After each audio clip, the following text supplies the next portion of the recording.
Après le coronavirus, choisir entre l'humain et l'économie? Officiellement, le confinement prend fin le dimanche 19 avril prochain. Il n'y a pratiquement personne pour y croire sincèrement.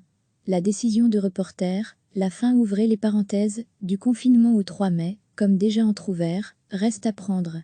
Mais le débat de l'heure devient la manière de sortir de cette sorte de couvre-feu social et économique.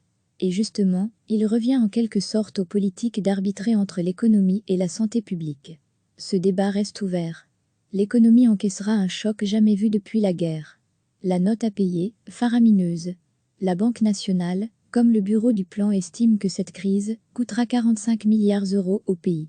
La dette belge va exploser à 115% du PIB, 100% en 2019. Le déficit du budget de l'État se creusera à 30 milliards d'euros cette année. En ce moment, un secteur comme l'ORCA a perdu 92% de son chiffre d'affaires. Des montants qui donnent le tournis. Des entreprises, comme Audi Forest ou Volkswagen, poussent à la reprise. Des commerces ont envie d'embrayer. Et là, c'est aux politiques de trancher. Les supercairns du samedi, où se retrouvent gouvernement fédéral et 10 présidents de partis, semblent surtout servir de chambre d'entérinement d'arrêtés royaux techniques et de lieu de débat consacrant les différences idéologiques sur la question. Face aux besoins économiques, s'érigent naturellement les demandes sociales et la réalité sanitaire. Barre de Wever résume, à sa manière, des soins de santé de haute qualité ne peuvent exister sans une économie sous-jacente forte. Une façon d'entériner l'antagonisme de l'heure. Notre société peut-elle suivre la même voie? La question devient sous-jacente aux futures prises de décision, à court comme à long terme, du niveau local au niveau européen. Sans surprise, les clivages se retrouvent.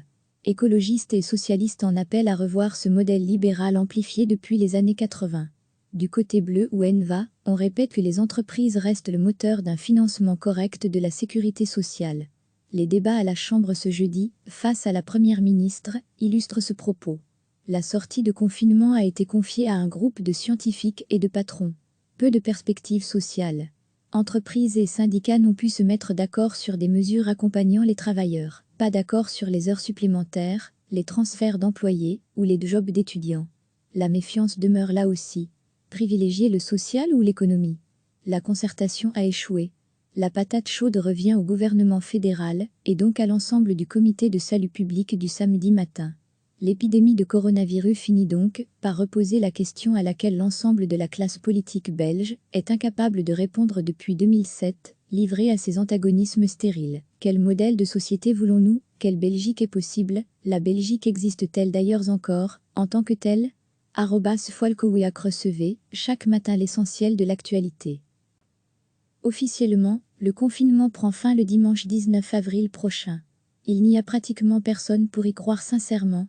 La décision de Reporter, la fin ouvrez les parenthèses, du confinement au 3 mai, comme déjà entrouvert, reste à prendre. Mais le débat de l'heure devient la manière de sortir de cette sorte de couvre-feu social et économique.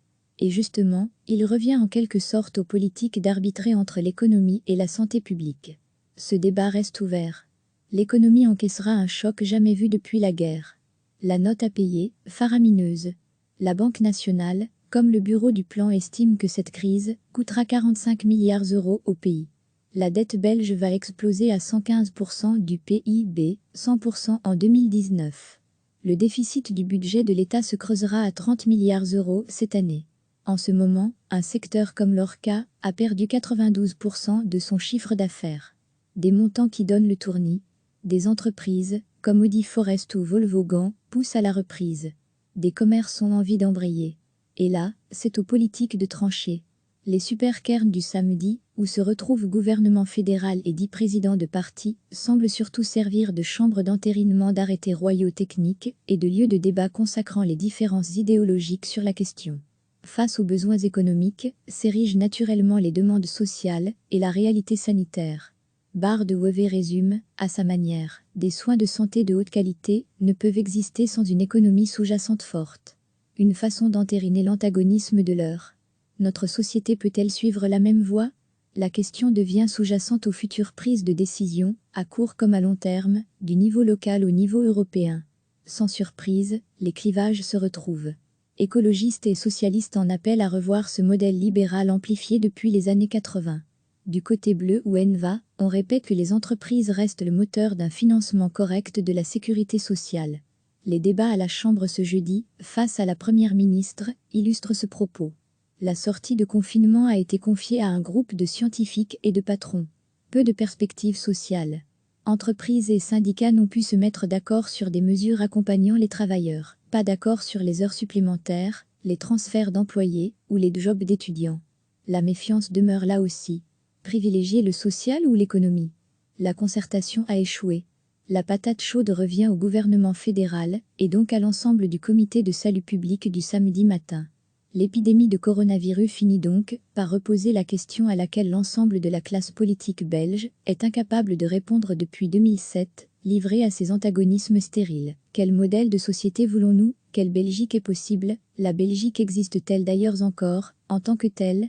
@Foalkowiak. Cliquez sur s'abonner pour recevoir les dernières nouvelles.